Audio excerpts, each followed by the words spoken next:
Shalom, crianças! Tudo bem com vocês? Aqui é o professor Levítico de Ensino Religioso para mais uma aula.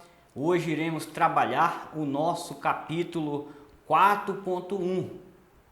Vamos dar início à nossa última unidade do nosso material didático.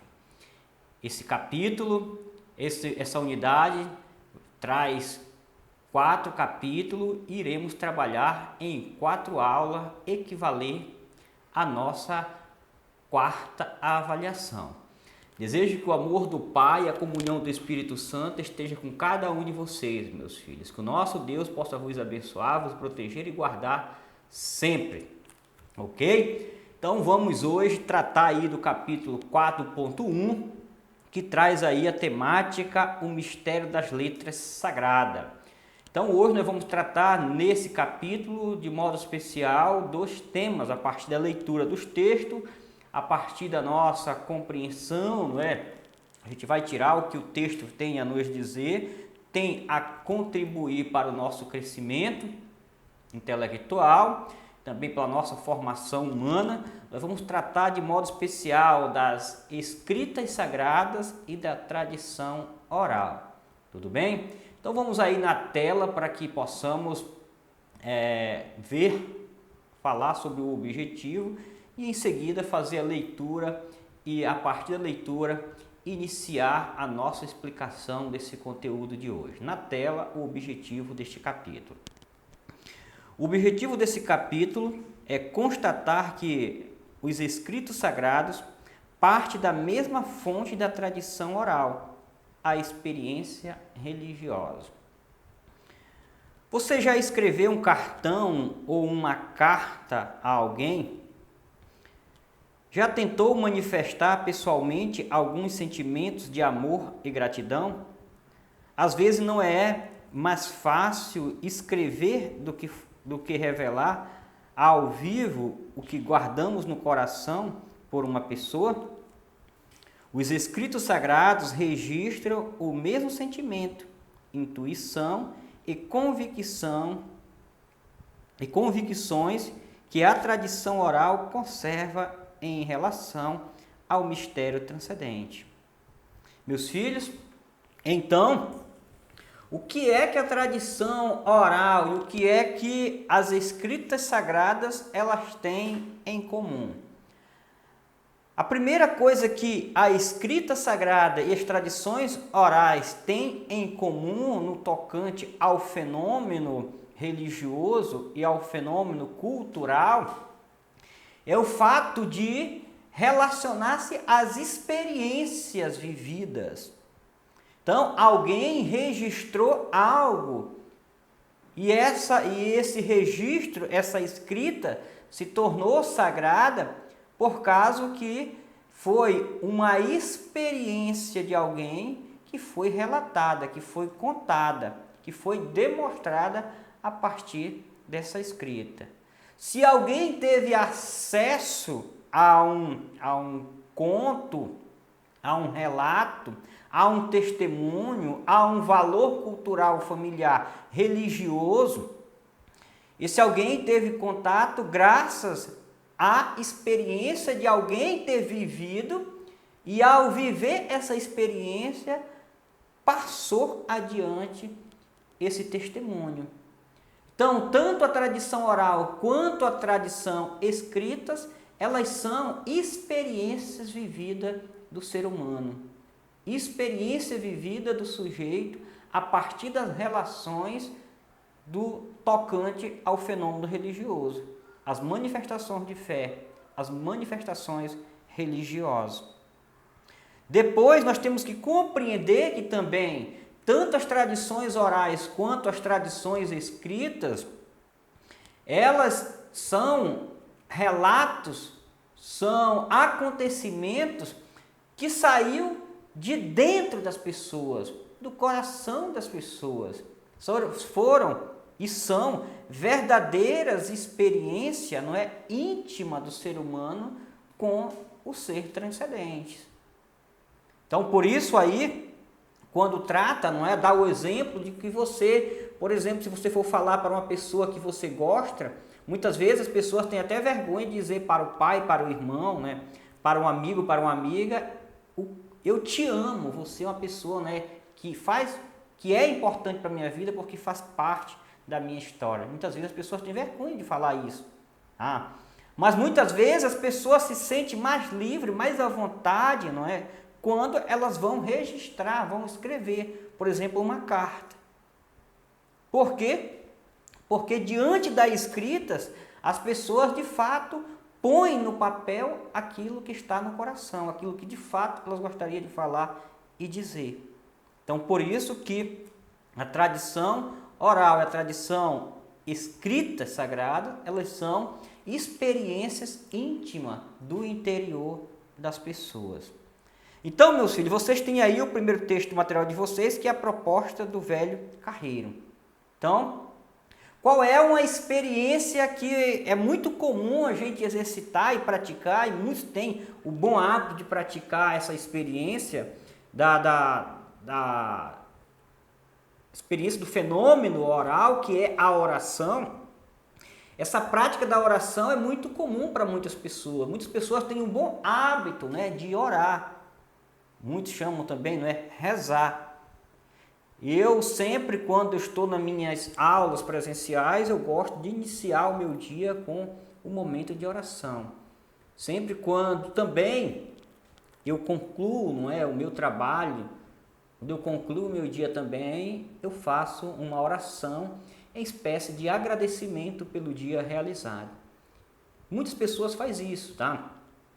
Então, a oração, ela é uma expressão de fé, uma expressão religiosa e um modelo de comunicação do ser humano com Deus, do ser humano com o transcendente. Comunicação essa que sai de dentro do coração das pessoas. E é justamente o que sai do coração das pessoas que Deus, não é, de fato, que o ser transcendente de fato olha e interessa. Por isso vamos ler esse texto que ele vai tratar, não é, de um exemplo, de um modelo de uma pessoa que tem o bom hábito de fazer as suas orações. Então aí na tela o texto do material de vocês, a proposta do velho carreteiro. Diz um conto russo que um velho lenhador conduzia o carro de bois quando as rodas atolaram em uma poça de lama. Os bois vinham cansados de um dia inteiro de trabalho e foi preciso ao lenhador descarregar a lenha. Os animais puxaram o carro e ele colocou toda a carga de volta. Ainda longe de casa, o carreiro viu a noite cair. Perdeu as esperanças de chegar a tempo para fazer as orações na hora recomendada por sua religião e fez uma proposta a Deus. Bom Deus, o Senhor sabe o quanto eu queria estar em casa e rezar na hora devida, mas minha memória não guarda nenhuma oração. Então não me leve a mal, porque vou recitar todo o alfabeto. O Senhor, que conhece as preces, só terá o trabalho de juntar as letras, formar as palavras e ouvi-las, como se fossem aquelas que estão escritas em meu livro. Assim fez o devoto carreiro. E Deus riu muito naquela noite, porque nunca tinha sido tão divertido para ele escutar orações. Que bacana, né, meus filhos?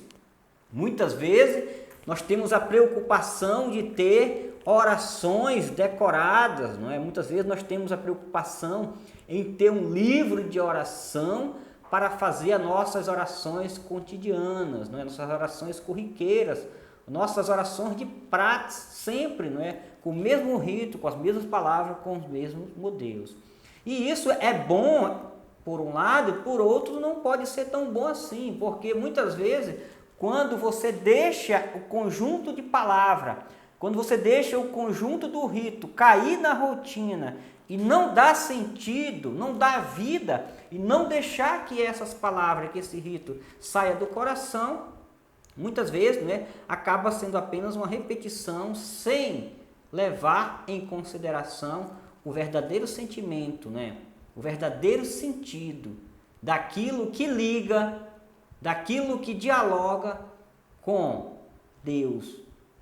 Então, esse texto ele nos remete, não é, a essa dimensão. Deus, não é, sentiu-se tão alegre, feliz, divertido, porque na realidade essa oração, ela foi uma oração muito intensa. Porque o que o personagem fez, o que o carreiro fez, foi justamente pegar apenas o alfabeto com as intenções que estavam no coração dele. Muitas vezes não é necessário você juntar as melhores palavras, palavras mais bonitas, para falar com Deus. Muitas vezes o que é apenas necessário é um momento de você se sintonizar com Deus. Às vezes o simples fato de você se recolher, ficar em silêncio, se desapegar do mundo, das coisas e pensar em Deus, uma oração em silêncio diz muito mais do que muitas palavras vazias, sem sentido. Então esse carreiro, não é, faz esse desafio para Deus. Olha, eu vou dizer aqui o alfabeto de A, não é, a Z. E você terá apenas o trabalho de juntar as letras, formar as palavras com aquilo, não é, que eu gostaria de dizer, mas não tem orações decoradas. Então Deus se divertiu, por quê? Porque ele juntou as letras, formou as palavras com as intenções que estavam no coração dessa pessoa. Talvez as orações que ele fazia antes não era tão intensa, tão significativa, como essa que ele fez espontânea, não é? Com poucas palavras. Não disse as palavras, apenas citou as letras e pediu para que Deus, que conhece o nosso coração, conhece a nossa intimidade, não é? O nosso interior, formasse as frases certas e corretas para aquele momento. Então, bacana o texto, muito bonito. E é muito bom, meus filhos, que sempre vocês possam desenvolver o bom hábito, não é? De agradecer, de falar com Deus, de falar com você mesmo, né? De falar com o seu interior. Se comunica com o seu coração. A oração, né, ela purifica o nosso coração. Muitas vezes nós guardamos tantas coisas ruins no coração e não sabemos como tirá-las. Muitas vezes nós guardamos tantas coisas ruins no nosso pensamento e a oração nos ajuda a tirar esses pensamentos ruins, tanto da nossa mente quanto do nosso coração. Tá? A oração é uma forma de se comunicar com o transcendente, se comunicar com Deus. Tá? E a oração não confunda com palavras, não é? A oração ela pode ser muito mais do que palavra. Oração ela pode ser simplesmente, pode ser uma simples intenção ou um simples ato. Tá? Então, vamos aí para o segundo texto do material de vocês, que tem aí escrita comunicação dos deuses. As tradições religiosas orais são ligadas à natureza, enquanto as tradições escritas surgiram nas culturas urbanas. Mas as duas têm o mesmo objetivo, guardar a herança do sagrado. Nas tradições orais, a comunicação do transcendente é feita por meio dos xamãs ou sacerdotes, e todos os ritos, as palavras e os gestos são sagrados. É uma tradição viva, comunicada por sentimento, ritos e símbolos. Já as tradições escritas traduzem a experiência do sagrado por meio das palavras registradas perenemente em textos que se tornaram venerados e reverenciados pelos fiéis. No final da pré-história, o Homo sapiens criou recintos sagrados nas cavernas, onde os xamãs desenhavam nas rochas os animais que deveriam ser caçados. Para a mentalidade mágica, o ato de fixar a imagem do animal na rocha tinha o poder de imobilizá-lo no campo e facilitar o trabalho dos caçadores. Quando as primeiras civilizações se desenvolveram e foram construídos templos Os desenhos evoluíram para símbolos que representaram ideias referentes aos deuses. Nas paredes e colunas, nos templos, havia inscrições sagradas, que com o tempo foram se tornando mais complexas e deram origem a sistema de sinais, os alfabetos e a escrita. Com o alfabeto foi possível escrever mitos, narrativas e códigos de leis. E já não havia espaço suficiente em paredes de templos. Foi preciso inventar um material para escrever. Assim surgiram os escritos sagrados em pequenas placas de cerâmica, papiros e pergaminhos.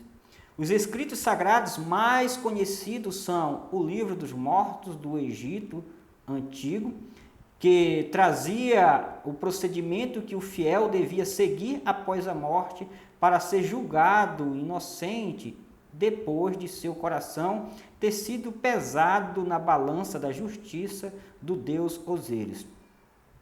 O Agamas do jainismo, um ramo do hinduísmo que ensina a reverência pela vida, não maltratar e não matar nenhum dos seres vivos.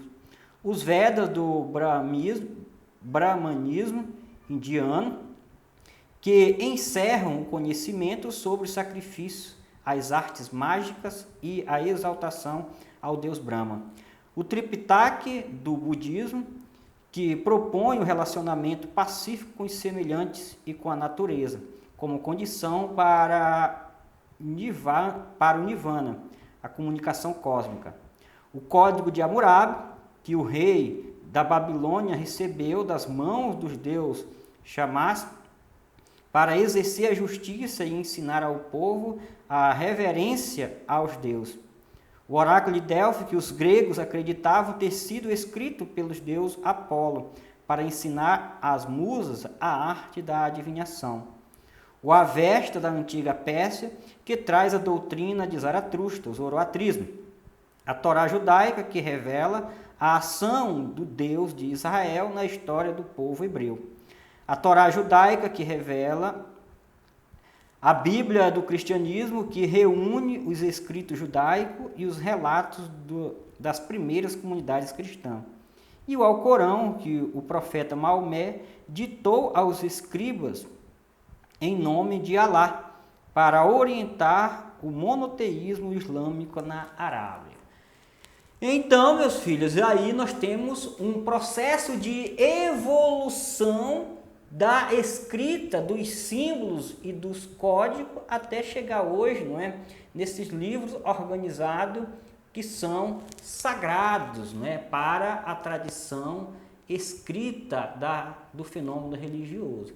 Então, desde os primórdios, o homem já tinha o hábito de registrar nas cavernas as suas intenções mágicas, não é, para ressignificar a sua vida e a sua sobrevivência. E saindo das cavernas, as cidades foram crescendo e a simbologia também foi sendo aperfeiçoada, até o homem descobrir o alfabeto, e descobrindo o alfabeto, os códigos, né, os signos foram se transformando em grandes textos, né, em papiros, e hoje nós temos os livros organizados, e não só livros organizados, hoje nós temos aplicativos tecnológicos na palma da mão que nos auxilia e nos ajuda, não é, a ter maior contato com as palavras escritas. Então, meus filhos, desejo que vocês possam, não é, de fato, ter esse bom hábito de dialogar, de orar, de ter intimidade com a escrita sagrada e assim tirar algo de bom para o seu crescimento espiritual. Não esqueça somente, não lembre somente de querer desenvolver o intelecto, né? Tire um tempo também para falar, para alimentar a sua alma, para alimentar o seu coração. Desejo que o amor do Pai e a comunhão do Espírito Santo esteja com cada um de vocês hoje e sempre. Shalom!